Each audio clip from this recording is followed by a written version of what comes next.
the stress of everyday business, depending on what's happening in that company, people begin to work in a way where they might overutilize their strengths. And when they overutilize their strengths, there's a flip side to the good things that we do. Welcome to Your Intended Message, the perfect place for leaders and promising professionals who want to convey the intended message for greater success. Every week, we interview experts who address the challenges and best practices to deliver your message effectively. That might be one-to-one, one-to-few, or one-to-many. And perhaps the most important conversation, one-to-self. I'm your host, George Torok. My guest today is Noel DiBona. Here's 3 facts that I think you should know about Noel. 1, he began his career as an operations supervisor in a Clorox manufacturing facility, and he was frustrated working on teams that had too much red tape and not enough action. And at that time, he made the promise to go on a mission to make a change in building better teams. And over the course of the next 35 years, he served on high-performance teams, and that includes in military special operations and in private business. And over the past 15 years, his experience has continued to grow, and he has saved companies millions of dollars by making teams more efficient. And those companies include, some of the companies included in there are Electrolux, DuPont, and GSK. Noel DiBona, welcome to Your Intended Message. Thank you so much, George. I really appreciate the opportunity to be here today with Your Intended Message. It's a great podcast, and I'm looking forward to our conversations. Thank you. Delighted to be talking with you, Noel. And I'm curious, of all the teams you worked on, I would imagine working in special forces, one really learns how to appreciate all the nuances of a team working together for one purpose. Absolutely, George. In a team such as that, high performance team, we all knew what our jobs were.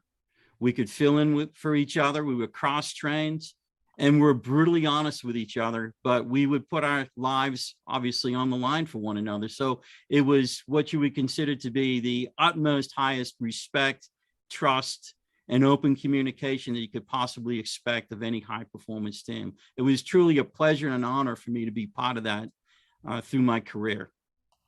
And Noel, did you find that you could take lessons learned in that team environment and apply it into business?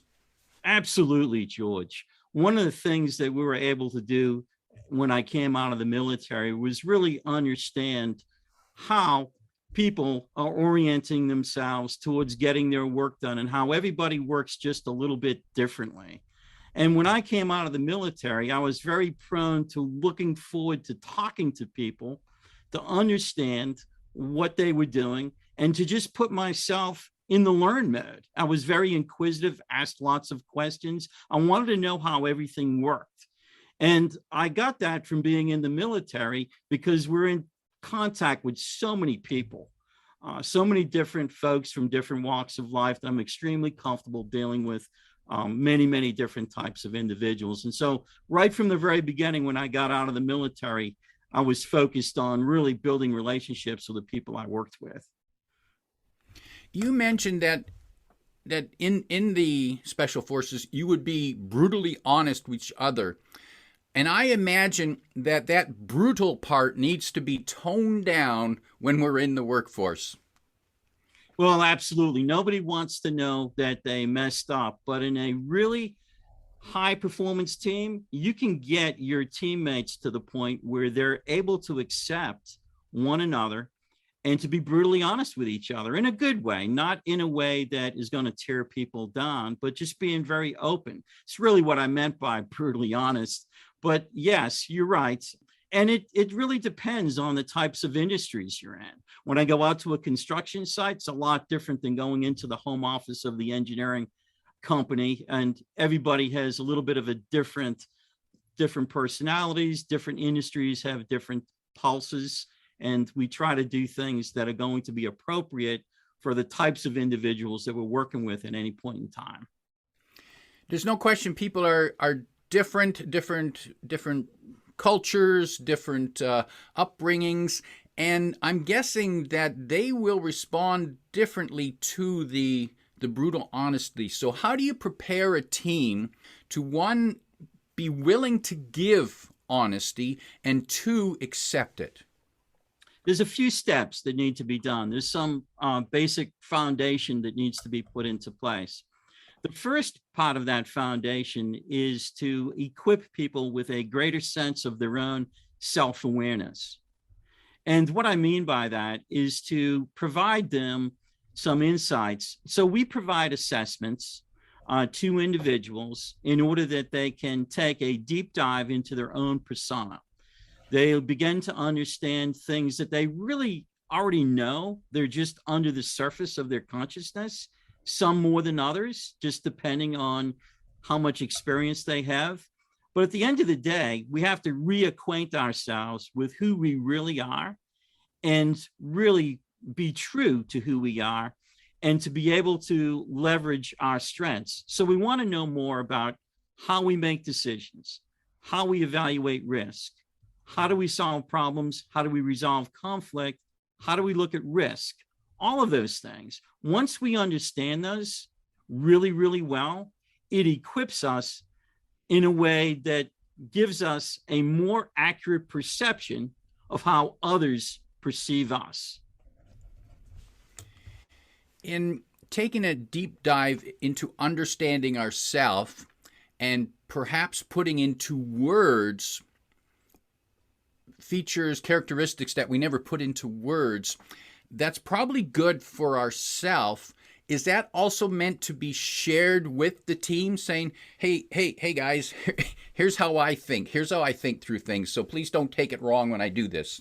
Absolutely. The second part of this is for each individual on the team to have an honest conversation with one another about their strengths and their potential blind spots, the things that might make them a little bit not so easy to get along with when there's pressure and stress.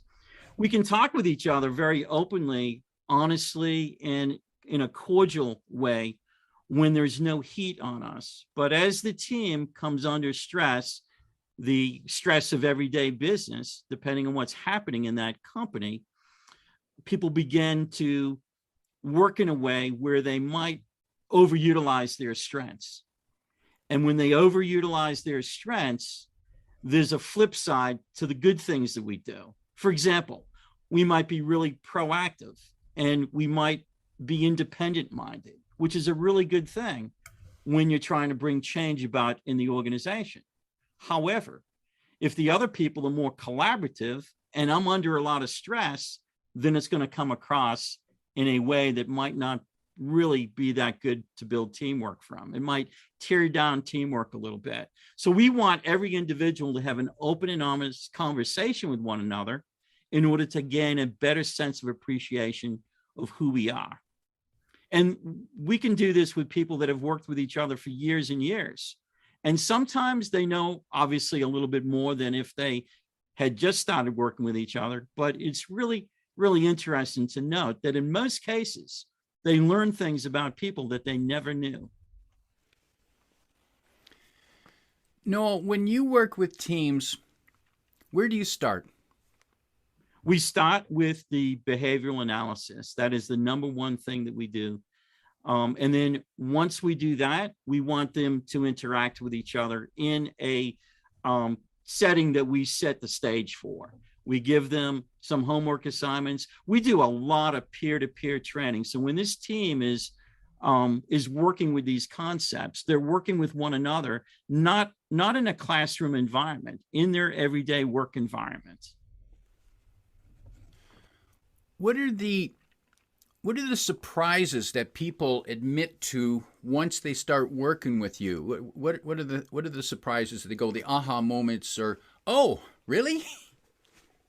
Usually it's around other teammates that they realize something about them, their backgrounds, what they like, what they don't like, and they're able to work with each other more effectively. Oftentimes, it can also be a situation where they actually gain more alignment with each other because they both see eye to eye on certain issues that they were dealing with. Perhaps they think the company culture is not as good as they would like it to be. They get aligned on that particular issue. So it really depends on the individuals, and it depends on the unique characteristics of each and every team. But there are things that come out when people begin working with each other that will not come out in everyday work. In everyday work, we put on our persona that we want to be and not really truly who we are. And so when we go through the assessment, we can actually see individuals that attempt to make themselves work in a way that is much different than their intrinsic drives and needs require them to work. And when that happens, they take on a lot of stress and tiredness, and it kind of evolves into becoming frustrated. We can actually predict individuals that are at risk for leaving the company because of those reasons. And what I'm hearing there, Noel, is when, has this ever happened? When we try to be someone else, when we put on this mask, or we step into the office and we suddenly become this other person. Okay, I got to be this, act this way so that they accept me.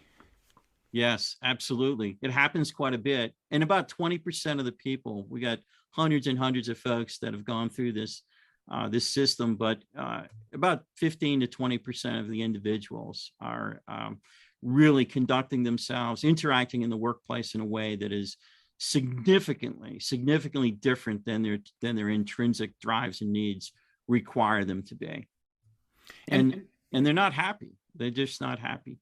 And Noel, give us an example of that? Where have you seen that happening, where the person is trying to be something that they're not, and if they could just be themselves, it would work better for everyone? What traits have you seen that come out in? Yeah, I was just working with a client late last week where they were more collaborative in as opposed to being independent minded. So they're this type of individual was really comfortable getting people's opinions and working with those opinions and getting a decision made through consensus. In addition to that, the person was only moderately low in their extroversion drive. So although they wanted to collaborate with others, they weren't really good at starting conversations. So it took a lot of momentum for them to have these conversations with their working partners. And they were in an environment that was driven by being very, very scheduled and a lot of goal attainment. They needed to be schedule and cost driven. And their manager was very, very high in being driven towards attaining those goals. And as a result, that person and several other project managers in that organization were very independent minded and extroverted. And so when you looked at this person's data from their assessment, though they were very collaborative and moderately introspective, they were more leaning toward being more dominant and more independent. So they tried to adapt to the behavior that was around them in their environment. Unfortunately, it created a lot of, stress and fatigue. You can do it for a few days, but you can't do it for weeks and months and years. And this person was under a lot of fatigue. So we have to help that person deal with it and get back to who they really are and leverage those strengths in the proper way. And we do that through utilization of effective communication techniques, mindfulness. We do it through just educating them and getting all of their teammates to understand who they really are.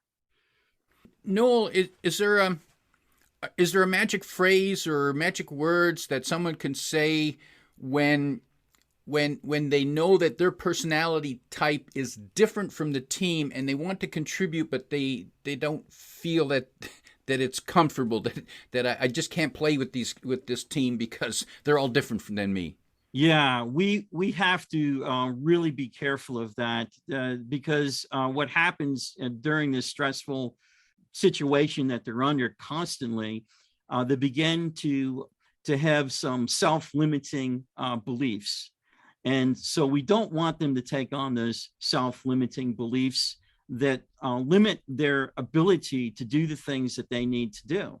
They don't have to be a certain personality trait to do their job. They can do their jobs just in the way that they're meant to be able to do their jobs. Unfortunately, what happens in organizations is that teams tend to cast those differences, those people that have those differences aside, and they don't take them seriously. So in effect, we are getting people to really understand what that individual's real strengths are and redefine the way that they bring value to the team. Noel, is there a danger of the team trying to copy the leader's style? There can be, and that's what we don't want. We don't want leaders that are going to be so overbearing that they make everybody do their jobs in the way that they believe they need to be done. We want the leader to understand the true drives and needs of each individual so that the leader can then shape the position to meet the needs of the individual without still making them accountable. We don't want them to sacrifice accountability, but we do want leaders to understand the true strengths of each and every individual and use them in a way that makes the best sense for the team. Oftentimes, we have many leaders that we see that want to take people and put them into a certain job, and that's the way they need to get their job done. Think of it this way, George. Think about when you have a standard operating procedure that's written in a huge level of detail that leaders actually believe that they're going to follow those SOPs. Well, we know that a very detailed person is going to dissect that SOP, and one that's high in rules and formality and job structure, they're going to dissect that SOP and they're going to diagram it out and they're going to follow it to a T because they're highly precise. But then others that are going to be very driving in nature, where they can do lots of different tasks, multitask like crazy, they're going to look at that SOP and they're going to kind of get the gist of it, but they're not going to follow it to the same level of detail. So we have to understand, although we have these policies, procedures, processes in place, we have to understand that everybody's going to do their job a little bit differently. And why would we have somebody that has the nth degree of detail be in a sales job where they have to bring things to fruition? They can't overanalyze. So we need to match up the skill sets to the job in the right way. That's a really big deal for a high performance team. We call it putting the right people on the right seat of the bus. Without that, our team is not going to be functioning at its peak efficiency or effectiveness. Noel, you use the predictive index in looking at people. What does that predictive index predict? Yeah, the predictive index predicts how people interact in the workplace. And it's a very, very accurate instrument. It's been in use since 1955. At least 30 million people have taken the assessment.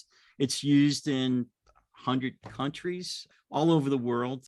10,000 or so ongoing clients use this. I've used a lot of different types of surveys, George. I've used Caliper, I've used DISC, I've used Myers-Briggs. There's a wide range of different assessments, but what I really love about the predictive index is that now I can use a methodology to actually aggregate all those individual data sets of that team and characterize the entire team So now that we've gone from an individual, we go to an entire team and we identify the nature of that team, what its strengths are, and what its potential blind spots are.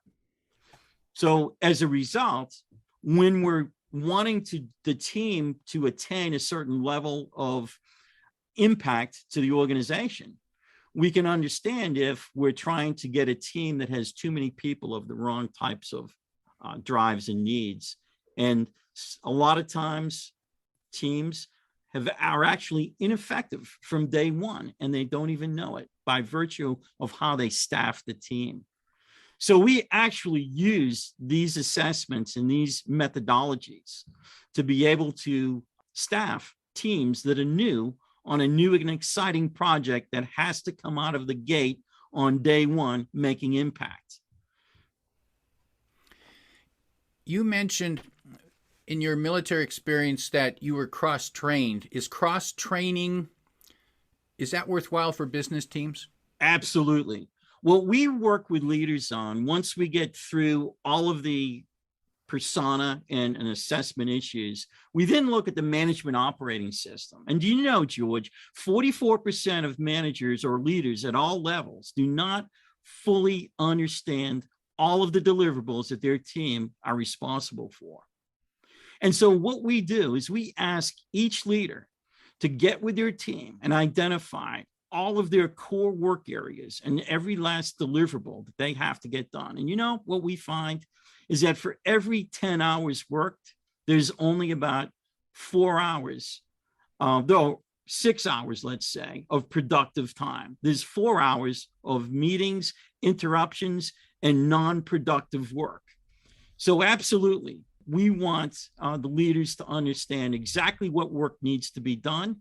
And then we begin looking at how we can achieve the results of that work with the fewest number of hours invested.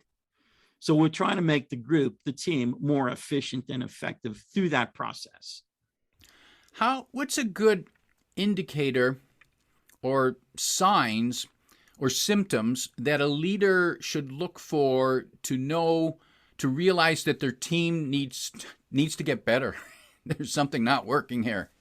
Yeah, well, what we try to create is a higher level of awareness among all teammates, so that if you walk up to one of your team members and in the middle of the day and you say, hey, how is your day going? Well, my day is actually not going as well as I intended it to. Well, do you know how to get it back on track? Absolutely. I know exactly what we need to do. That's what we want, is situational awareness in terms of what we're doing and how we might need to do something different in order to bring the results that we're after. So the leader really needs to work on a week-by-week plan for how that work needs to get accomplished. And it sounds a bit simplistic, but even in research and development organizations, when we have the ability to better forecast, plan, and assign work, we're going to get more done because everybody is going to be aware of how much time they have to get something done. We're not making it into a sweatshop. We're making it more fun because we're passing that ball back and forth to our teammates. We're making progress and we're scoring goals. And when you begin to experience being on a winning team, it's infectious. That team gets to the next level. We want teams to be able to achieve breakthroughs on a regular basis. We don't want teams to be consumed with fighting fires. We don't even want teams to be consumed with just treading water, holding their head above water, solving problems as soon as they appear. That's not even good enough. We might want them to at least be incrementally improving, but really where we want them to be is regular step change, regular breakthroughs in the work that they're doing. We all got to get better, and it has to constantly improve. Noel, if people want to learn more about you and the services you offer, where's the best place to find you? You can find us on the web at www.consultdibona.com. And you can take the assessment off of the website. You can look at other things that we've done and the clients that we work with. and would love to have a conversation with anybody if they would like to get more information as to how we provide leaders build winning teams. And you can find that link in the description below. Be sure to check it out to learn more about the team building and that is online assessment. Noel, before we wrap up, if you could sit down with a team leader who seems to be struggling with their team, but they just don't know, they just can't put their finger on where the problem is, or maybe they think it's a person who's the problem. If you could give them 1, 2, or 3 pieces of advice, what might that be? For the viewers of Your Intended Message, this is a gold nugget that we can provide you today, and that is that with a quick survey and assessment on each individual, what their true personas are. And in addition to that, an evaluation of the level of engagement and the leadership's approachability. We have a 30-question survey that we can provide any interested team leader to identify whether or not the issue is with them or a teammate or the company culture or the interaction between individuals on their team, and quickly point that leader in the right direction. We call it our 30-minute team improvement plan. And we can provide that. We only ask the leader to take the assessment and a 30-question questionnaire or survey. And with those 2 pieces of information, we can have a 30-minute conversation and develop a high-level action plan. And they work marvelous. It is a very, very worthwhile endeavor. Simple as that, George. We've done so many of these. We can look at a team and we can assess it very, very quickly. And people are amazed, but they feel like they have the weight of the world off their shoulders because they know when they get up in the morning, they're going into work. They know they've got some issues, but they don't know how to address them. We break it down into details and make it very simple, very easy to understand. Sounds like practical advice there. Thank you, Noel. My guest today is Noel DiBona, reminding you that building a team starts first with a deep dive on the self-awareness of yourself and then on the interactions of the team. If you like what you heard, remember to like, comment, and share this podcast. Come back every week for more practical insights to help you deliver your intended message. I'm your host, George Torok.